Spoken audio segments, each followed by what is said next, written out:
ជីវ៉ាមិនហ៊ានប្រាថ្នាស្នេហាស្រីព្រោះវណ្ណៈយើងខុសគ្នាណាថ្លៃឆ្ងាយដូចមេឃដីមិនហ៊ានស្រមៃឡើយការងាររោងចក្រប្រាក់ខែ250មានលុយឯណាខប់ចិត្តត្រានត្រើយកាត់ចិត្តទៅយើងមិនសាងសមគ្នាឡើយបងលីអូនហើយកុំឡើ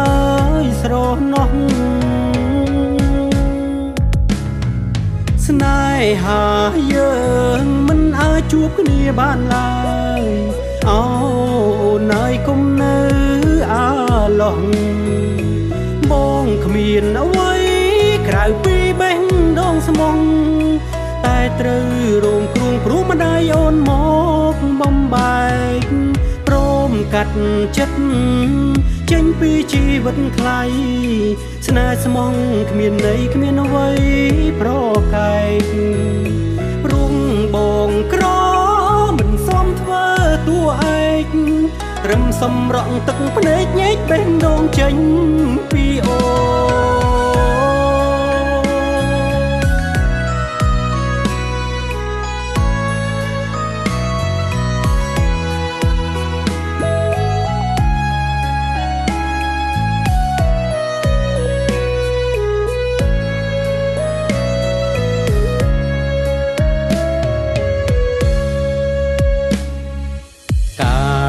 រោងចក្រប្រាក់ខែ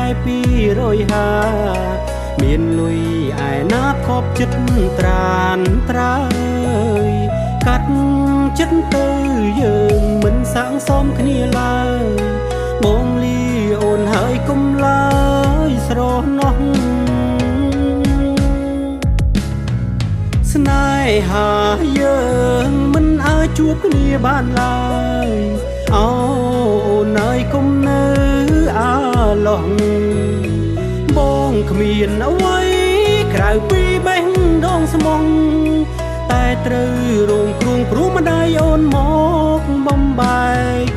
ព្រមកាត់ចិត្តចេញពីជីវិតថ្លៃស្នេហ៍ស្មងគ្មានន័យគ្មានអ្វី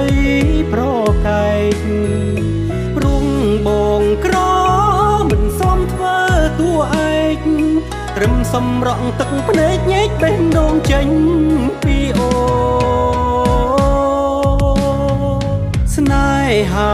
យើងមិនអាចជួបគ្នាបានឡើយអូនហើយកុំនៅអាឡោះបងគ្មានអ្វីក្រៅពីបេះដូងស្មងតែត្រូវរងគ្រោះព្រោះម្ដាយអូនមកបំបែកព្រមកាត់ចិត្តចេញពីជីវិតថ្លៃស្នេហ៍ស្មងគ្មានន័យគ្មានអ្វីប្រកែករុងបងក្រ